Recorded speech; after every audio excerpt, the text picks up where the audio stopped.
খেলাফত কি জিনিস, এটি হলো রসুলের পাক সাল্লাল্লাহু আলাইহি ওয়াসাল্লাম বিদায়ের সময়ের একটা আমানত আমাদের। আপনারা জানেন রসুলের পাক সাল্লাল্লাহু আলাইহি ওয়াসাল্লাম যখন ইন্তেকাল হয়েছিল, ইন্তেকালের পরে সাহাবায়ে কেরামের মধ্যে একটা বেচৈনি ব্যাপার ছিল না? হযরত উমরের কথা, হযরত উমর রাদিয়াল্লাহু তাআলা যখন নাকি হযরত আবু বকর সিদ্দিক রাদিয়াল্লাহু তাআলা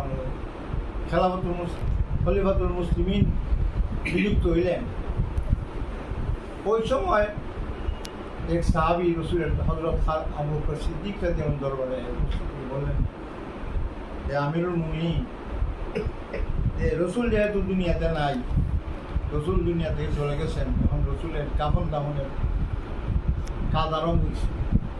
রসুল তো দুনিয়া থাকতে একটা কাফেলা আল্লাহর জমিনে আল্লাহর দিন প্রতিষ্ঠার জন্য জিহাদে পাঠাইছে। এই কাফেলাটাকে আমরা কি লোক পাঠাইয়া তারা ফিরাই আনি, শেষবারের মতো ওরা কি করুক রসুলকে দেখুক। এই প্রস্তাব পাঠাইছিলেন হযরত উসামা রাদিয়াল্লাহু। তখন হযরত আবু বকর সিদ্দিক রাদিয়াল্লাহু তাআলা ফরমাইলেন যে কাফেলা রসুল পাঠাইছেন জিহাদের জন্য, এই কাফেলাকে ফিরত আনা আমার পক্ষে সম্ভব।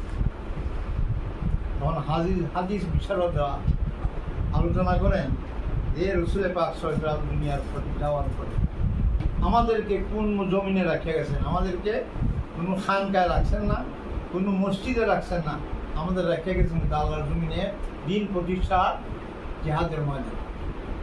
হযরত শেখ ফুরান গাবী রহমতুল্লাহ আলাইহি এই আলোচনাটা করছিলেন, আমার ভালো করে শোনা। এই দ্বারা এটার দ্বারা বোঝা যায় যে সাহাবায়ে কেরাম রসুলের পরে